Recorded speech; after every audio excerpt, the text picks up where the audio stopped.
राजूने आईला परोपरीने समजावलं. आई, अगं मुलगी तू निवडलीस. तुझ्या पसंतीच्या मुलीशी मी लग्न केले आणि आता तू सतत तिला बोलत असतेस. अगं ती CA झाली आहे. कंपनीची महत्त्वाची व्यक्ती आहे. तिला तू 5 वर्षाच्या मुलीप्रमाणे काम नको सांगूस. तुमचा काळ वेगळा होता, आजचा काळ वेगळा आहे.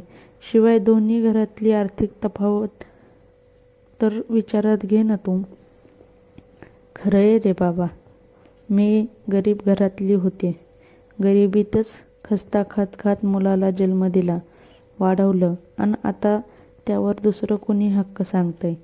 आई, असं नको बोलूस ग. निशालाही वाईट वाटतं.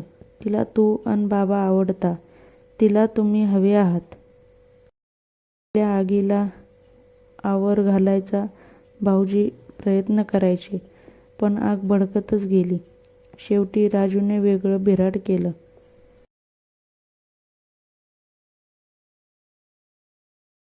रागवू नकोस, समजून घ्यायचा प्रयत्न कर. अगं आपण शिकलेलो नव्हतो. बाबांची परिस्थिती गरिबीची. त्यातल्या त्यात चांगला मुलगा बघून तुझं लग्न करून दिलं. तुझ्या कष्टाने तू गरिबीचा संसार सावरलास. पण सून एवढी श्रीमंत घरातली, इतकी शिकलेली, तिच्याकडून तू भलत्या अपेक्षा कशा ठेवू शकलीस? राजू कमावतोय, तीही कमावते. दिले पैसे आणि ठेवले कामाला माणसं तर बिघडलं कुठं? तुला तर कुणी पैसे मागत नव्हतं ना? ताई रागाने तोंड फुगवून धुसफुसत बसून राहिली. राजू आणि मेघनाला फोन करा. आम्हाला त्यांना भेटायचंय. त्यांना इथे बोलावून घ्या. नाहीतर आम्हाला त्यांचा पत्ता द्या. आम्ही भेटून येऊ, रामने निर्णायक सुरात म्हणाले. तडकन उभी राहिली ताई. तिचा पारा भलताच चढला. रागाने म्हणाली, कोणीही जायचं नाही त्यांना भेटायला.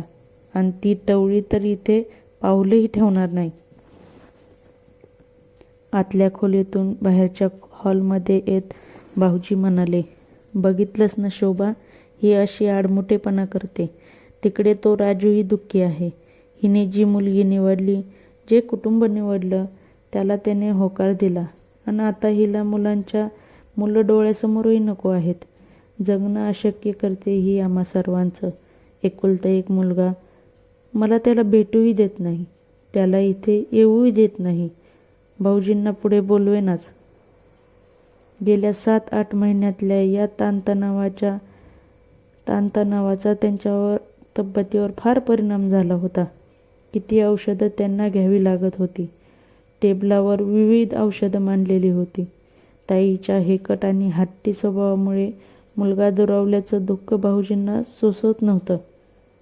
बाबळीच्या बिया पेरल्या तर आंब्याचं झाड उगवत नाही हे ताईला कळतच नव्हतं. घरातली लफ्तरं मी चव्हाट्यावर कशी धुवू? कोणाला माझी व्यथा वेदना सांगू? माझं म्हणणंही कुणी ऐकून घेत नाही. हिला समजावणार कोण? निशा रोज फोन करते, आमची विचारपूस करते. राजूने तर नव्या घरात आमच्या सुंदर खोल्या सजवून ठेवल्या आहेत. ताईचा चेहरा लालेलाल झालेला. संताप तिला सहन होत नव्हता. इतका ताण खरंच आरोग्याला घातकच. रामने भाऊजींना धरून बाहेर अंगणात नेलं. मलाही येण्याची खूण केली. ताई रागारागात आत जाऊन भांडी घासायला लागली. रामने हलक्या आवाजात आम्हा दोघांशी थोडी चर्चा केली.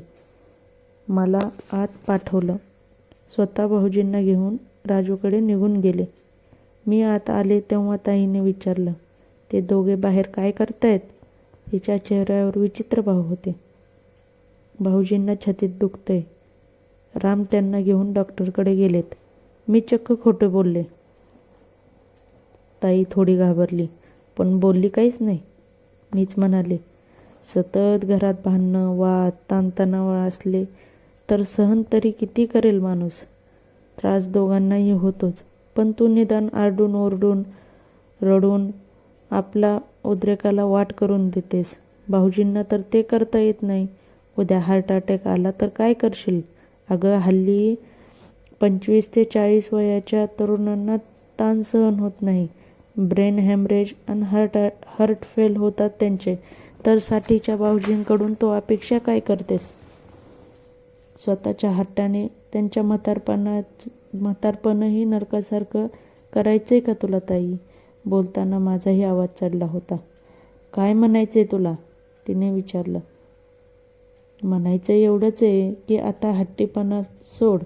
मुलांना भेट जाऊन. त्यांना इथे येऊ देत. तुला नसेल भेटायचं तर नको भेटूस, पण भाऊजींना भेटण्यापासून रोखू नकोस. BP शूट झालं, शुगर वाढून कोमात गेले तर काय करशील? ते अचानक मृत्यू पावले तर एकटी पडशील. त्यावेळी पश्चाताप करून हाती काहीही लागणार नाही. सून श्रीमंताघरची आहे. तिच्या सवयी वेगळ्या आहेत. हा तिचा दोष नाही. तू आपल्यासारख्या मध्यम वर्गातील मुलगी सून म्हणून पसंत करायचीस. तिला तुझ्या अपेक्षा पूर्ण करता आल्या असत्या.